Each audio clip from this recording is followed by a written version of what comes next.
Welcome back to Mr. Scott Maths. In this video we're going to take a look at how we can solve 1- and 2-step inequalities. Now solving inequalities is a bit like solving equations, however we've just got to notice our inequality symbol in the middle. So this inequality says x plus 3 is greater than 10. So to solve this, to get the x on its own, we need to do the inverse operation of adding 3, and that's to subtract 3. And we're going to do this on both sides of our inequality. So on the left-hand side, we are eliminating this 3. We're just left with x. On the right-hand side, we do 10 subtract 3, which is 7. We keep our symbol the same, so we get x is greater than 7. Taking a look at this example, we have x subtract 6 is less than 8. So if we are subtracting 6, we need to do the inverse operation again, and that's going to be to add 6. So we will add 6 to both sides. On the left-hand side, we've eliminated this negative 6, so we're just left with x. On the right-hand side, 8 add 6 gives us 14. So our solved inequality is x is less than 14. The inequality 5x is greater than or equal to 30 means whatever number x is, we're multiplying it by 5, and it's giving us some answer that is greater than or equal to 30. If we're multiplying by 5 here, we need to do the inverse operation to solve it, and that is to divide by 5. And we will do this on both sides of our inequality. On the left-hand side, we've eliminated this 5, we're just left with x. And on the right-hand side, we've done 30 divided by 5, which is 6. We keep our inequality symbol the same, so our solved inequality is x is greater than or equal to 6. The inequality x over 4 is less than or equal to 6 means whatever number x is, we divide it by 4, and it gives us a result that is less than or equal to 6.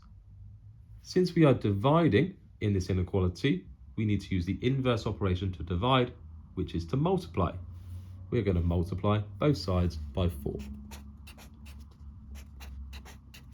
On the left-hand side, we've eliminated the 4 on the bottom of the fraction, so we're just left with x. On the right-hand side, 6 times 4 is 24. And again, we keep that inequality symbol the same. X is less than or equal to 24. Now let's combine a couple of those skills to solve the inequality 4x plus 3 is greater than 27. So in this inequality, the number that our x represents is multiplied by 4, then we add 3, and it gives us a result that is greater than 27. So working backwards through those steps using our inverse operations, we are first going to subtract 3 from both sides. On the left-hand side, we've eliminated this 3, but we've still got the 4x. On the right-hand side, 27 subtract 3 is 24.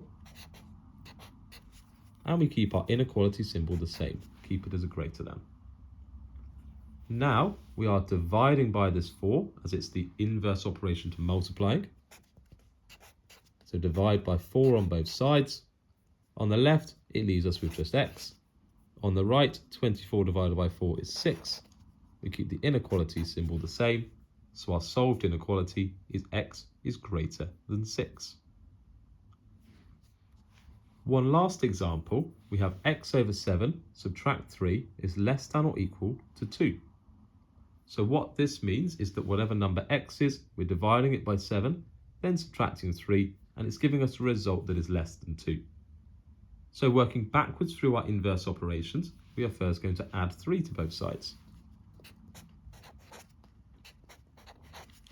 On the left-hand side, we've eliminated this negative 3, we're just left with x over 7. On the right-hand side, 2 add 3 gives us 5. And we keep the inequality symbol the same. It's still a less than or equal to. Our second step is to multiply by 7, as it's the inverse of dividing by 7. So we multiply 7 on both sides. On the left-hand side, we're left with just x. On the right-hand side, 5 times 7 is 35. And again, we keep that inequality symbol the same. Let's keep it as a less than or equal to. So our solved inequality is x is less than or equal to 35.